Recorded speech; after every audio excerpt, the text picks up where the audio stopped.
ఇది చాలా టేస్టీగా ఉండే పుదీనా పచ్చడి అండి. హెల్త్ బాగాలేనప్పుడు కూడా ఈజీగా చేసుకోవచ్చు, కష్టమేమి ఉండదు దీంట్లో. సింపుల్గా అన్ని ఇంట్లో ఉండే ఇంగ్రీడియంట్స్ తోటే రుచిగా ఎట్లా చేసుకోవాలో చూపిస్తాను, చూడండి.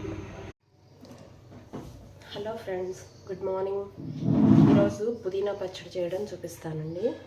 కావలసినవి ఈ పుదీనా ఆకులకి ఈ పచ్చిమిర్చి, నేను 2 టమాటాలు ఎక్కువ తీసుకున్నాను, కొంచెం చింతపండు తక్కువగా వేసుకోవచ్చులే అని చెప్పారని ఆ మిర్చి వేసేసి దాంట్లో ఈ టమాటాలను కొంచెం లైట్గా ఘాటులాగా పెట్టేసుకున్నాము.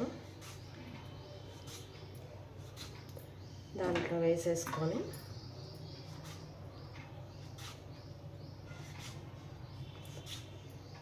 ఈ సీజన్ మారినప్పుడు కాస్త జలుబులు దగ్గులు అన్నీ వస్తుంటాయి కదా, కాస్త నోటికి పుదీనా పచ్చడి తగిలితే ఫీలింగ్ బాగుంటుంది, అంత బాగుంటుంది అన్నమాట. అందుకోసమే ఈరోజు చేస్తున్నాను. ఇంట్లో అందరికి ఇష్టమండి పుదీనా పచ్చడి. కొంచెం పప్పు కూడా చేసుకున్నామంటే దాంతోపాటు ఏ పప్పు అయినా, ముద్దపప్పు అయినా పర్లేదు, మామూలు పులుసు పప్పు ఇట్లా ఏదైనా పర్వాలేదు.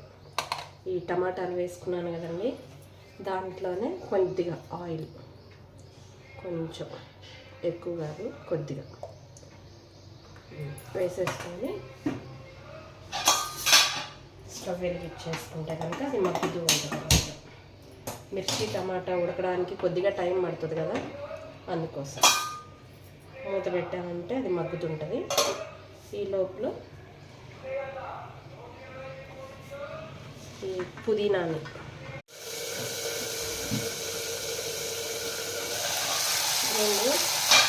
చూడండి లైట్గా ఉడకబెట్టేసింది. ఒక్కసారి అట్లా గంటతో అట్లా కలిపేసుకొని ఒక్క నిమిషం మళ్ళీ మూత పెట్టేసుకుంటే ఇంకొంచెం మగ్గుతుంది అనమాట. తర్వాత ఈ పుదీనాని దాంట్లో వేసేసుకున్నాం ఒక 2 మినిట్స్. మరి ఎక్కువ ఫ్రై అయిపోయినా కూడా ఆ టేస్ట్ మళ్ళీ మారిపోతుంది. లైట్గా మనం ఆకు ఇవన్నీ మగ్గేటప్పటికి ఇది సరిపోతుంది.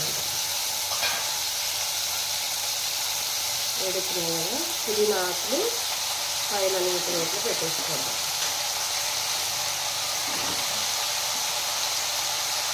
ఫస్ట్ వాటర్ ఏదైనా ఉంటే అందులో ఉండిపోతాయి.